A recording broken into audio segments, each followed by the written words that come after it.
Real estate is a business that evolves constantly, and with a growing demand that many were able to take advantage of.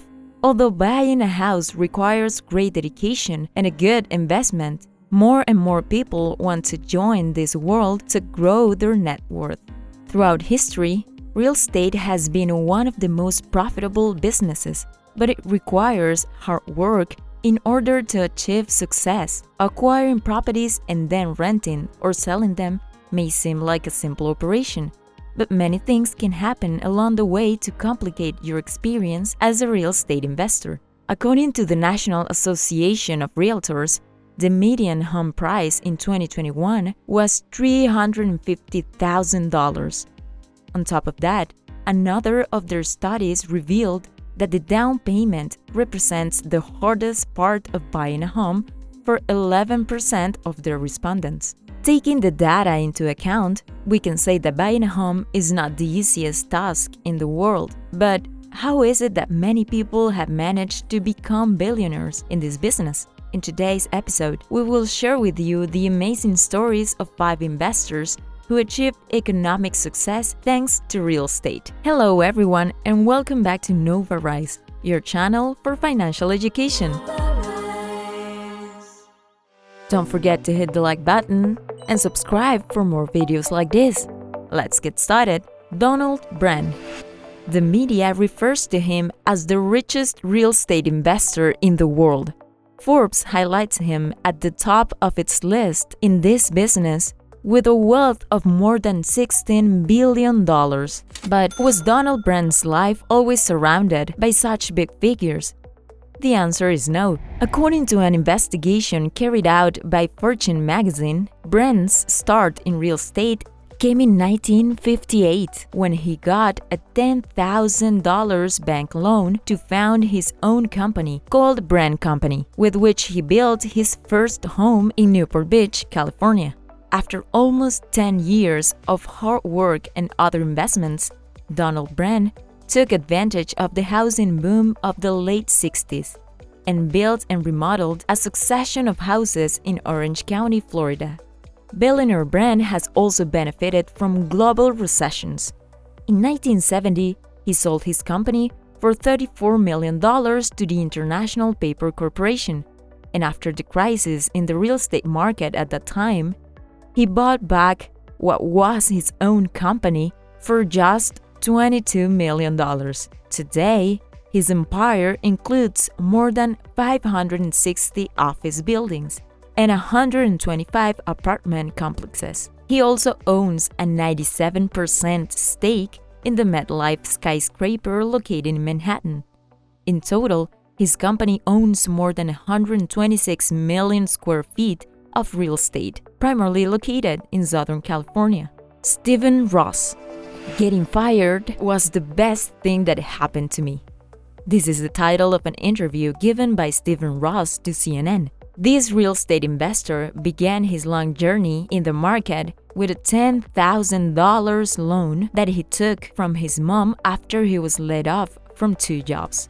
9-to-5 jobs were never a good deal for Ross, and that was something he knew early on in his career as a tax attorney, when he had problems with his bosses. All these experiences led him to form his own company in 1972 under the name of Related Companies, with the mission to become an affordable housing developer company. After several successful deals closed, Stephen began to receive offers from various investors who wanted to buy part of the company from him, but he always wanted to maintain full control of it. Of course, the path of this billionaire was not always easy. Since 1970, he has had to endure different economic crises in the real estate sector, and he has had to postpone projects, putting his wealth growth on hold. One of the best examples of this is the Hudson Yards, a project that Related Companies bet on in 2007, but which was affected by the 2008 crisis. Today, 14 years later, this project is a reality for the firm of Stephen Ross and is expected to be completed in 2025. Bloomberg calculates that the value of Ross's fortune is equal to 4.70 million troy ounces of gold, 98.1 million barrels of oil, or 0.04% of the U.S. gross domestic product. Stephen, who has a net worth of more than $8 billion and is the owner of a company that owns more than $50 billion in real estate assets, emphasizes that he is far from retired. He wakes up every day at 6:15 a.m. to exercise and seeks to complete new successful projects in New York and the rest of the world. Neil Bluhm, credited with a fortune of more than $6 billion and other billions in properties, Neil Gary Bluhm didn't always have a life full of luxury and large sums of money. In fact, he comes from a modest family. He grew up in a small apartment near his grandparents' house and went to school in Chicago, while his mother worked as a bookkeeper. His father left them when he was 13 years old, and soon after, he began to dream of one day becoming a lawyer. He ended up studying accounting at the University of Illinois, and several years passed until 1970, when he co-founded his own company called GMB Realty to begin investing in real estate. Neil's firm's projects began to grow fast, buying, building, and remodeling residential complexes, shopping malls, five-star hotels, office towers, and much more. This tycoon knew how to successfully diversify his investments. He owns several casinos in Pittsburgh, Philadelphia, Chicago, and New York, and he is a minority owner of the Chicago Bulls and the Chicago White Sox. At 84 years old, Bluhm has a large fortune in pieces of art. He's a member of the Art Institute of Chicago, CEO of Walton Street Capital, and still continues to bet on more real estate projects. Leonard Stern. Coming from a family of immigrants, Leonard Stern grew up watching his father in the business world, not making millions of dollars, but selling bird cages and other pet supplies. Over time, the family business began to bear fruit, and that's when Stern's passion for real estate and business was born. He took over Hart's Mountain Pet Company in 1959, and by the late 1980s, he expanded the investment into real estate by acquiring a warehouse in New Jersey. Such were the profits that he was getting from real estate that in 2000 he left the business related to pets and sold the company for $350 million. Today, his fortune exceeds $6 billion, and his Hart's Mountain firm owns more than 260 properties, mostly located in the New Jersey area.